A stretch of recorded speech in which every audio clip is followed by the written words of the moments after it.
สบายดีเนาะมาพบกันอีกทีหนึ่งเนาะ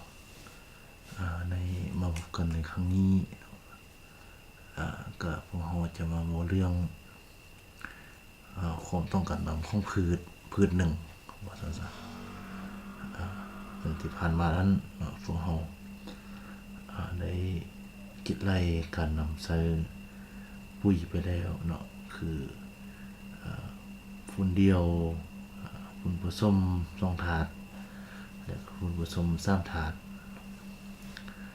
ในมื้อนี้เนาะตามที่ข้าพเจ้าได้แนะนำในคลิปก่อนนั้นพวกเราจะมาวิเคราะห์ปริมาณน้ำที่ว่าพืชดังกล่าวนั้นต้องการสั้นๆต้องการแนวใดมันเพียงพอบ่ต่อกับการเจริญเติบโตของพืชเราจะเห็นแนวใดมันเพียงพอแล้วเข้ามาความต้องการของพืชนี้เลยเนาะติ๊กเข้าไปจะเห็นเป็นหมวดที่คือผู้ทานได้เห็นนี้เนาะความต้องการของพืชโดยพื้นฐานเนาะหมวดที่1นี้ส่วนที่2นี้ค่าการระเหยของน้ำของพืชหมวดที่3นี้ค่าสัมประสิทธิ์ KC พื้นฐานเนาะที่นี้ความต้องการน้ำของพืชเนาะต่อไปนี้ความต้องการน้ำสำหรับประทานนะคงว่าหลังจากที่ปริมาณน้ำปกติเพียงพอนี่ก็เมื่อต่อไปเนี่ยก็คิดค้นปริมาณฝนที่ประโยชน์จังข้าพเจ้าจะได้อธิบายแต่ละข้อไปให้ผู้ทานเข้าใจเนาะเข้าใจโดยทั่วไปแล้วเนาะต้นพืชหนึ่งนั้นจะต้องการน้ำไล่น้อยสันใดนั้นขึ้นอยู่กับการขายน้ำของมันหรือการระเหยว่าสั้นๆการระเหยว่าสั้นอันนั้นพวกเราจะเอาค่าการระเหยนี้มาเป็นค่ามาตรฐานของความต้องการน้ำของพืช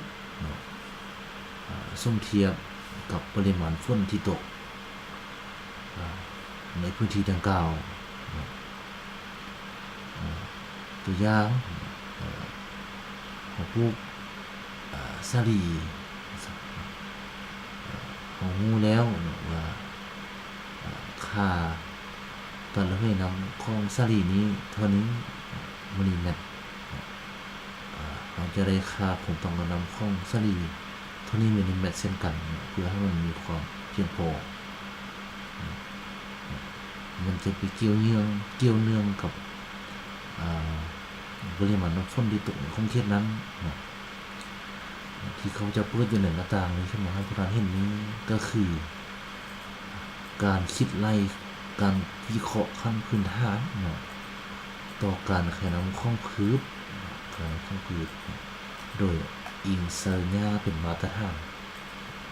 ก็จะอธิบายต่อไปข้าพเจ้าจะเอื่นทานของพืชว่าอีโท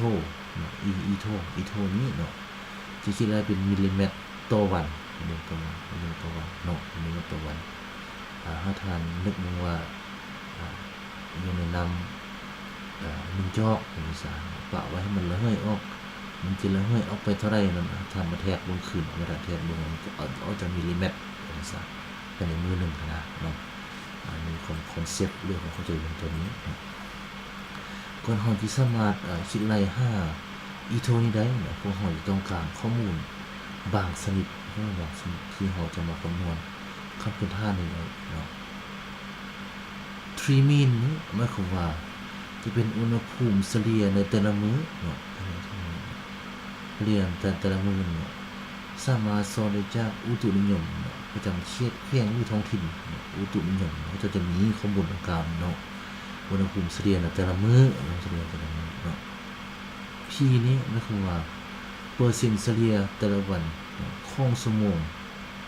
กลางเดือนใน1 ปีเปอร์เซ็นต์เฉลี่ยหมายความว่าเนาะจะจิข้ออธิบายเรื่องนั้นหมายความว่ามื้อนึง ในมื้อหนึงตัวอย่างมื้อนี้วันที่22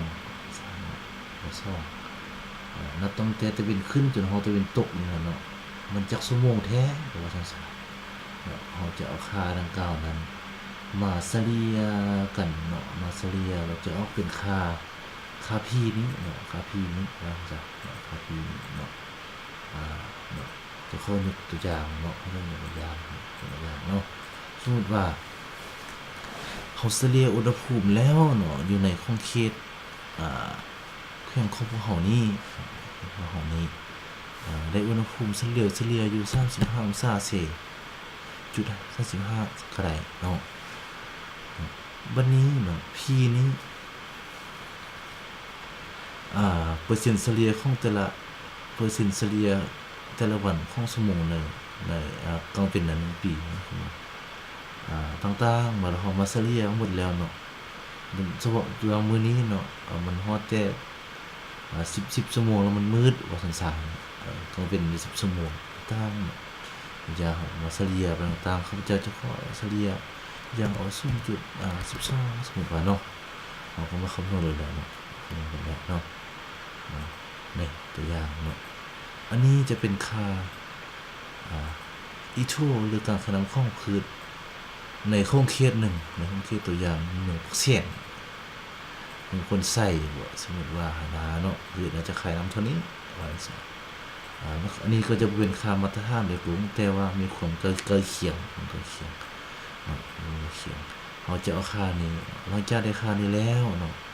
เราจะเอาค่านี้ไปหาความต้องการน้ำของพืชแท้ๆเนาะว่ามันต้องการน้ำเท่าใดต่อ1มื้อเนาะค่าความต้องการน้ำของพืชแต่ละมื้อนี้ก็ขึ้นอยู่กับแต่ละช่วงการเจริญเติบโตของพืชตัวอย่างว่าพืชหากปลูกแดงสิก็จังน้อยก็ต้องการน้ำน้อยใหญ่ก็ต้องการน้ำลายขึ้นจนจะลดลงจนถึงการติดเขียวเนาะวันนี้ก็ข้าพเจ้าก็สิขออธิบายย้ำคืนตึมเนาะหมายความว่าจากก่อน25ของตอนของพืชใดเฮาต้อง25การขนานของพืชเสียก่อนเนาะอันนี้ก็เป็นของการขนานของพืชเนาะต่อไปพวกเราจะมาสอนของการของพืชเนาะวันนี้ก็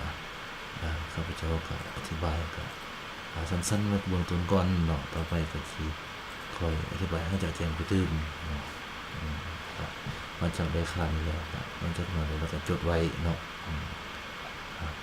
ก็จดการไว้ในเรื่องเท่านี้เนาะเช่นเคยเนาะทำได้หากเกี่ยวกับการใช้โปรแกรมก็ติดต่อพวกเราได้เนาะที่อยู่ขึ้นบนนี้คอมเมนต์มาแนะนำมาเนาะพวกเราก็จะเอาไปปรับปรุงแก้ไขให้มันถือตามความเป็นจริงกันเนาะขอขอบใจในการติดตาม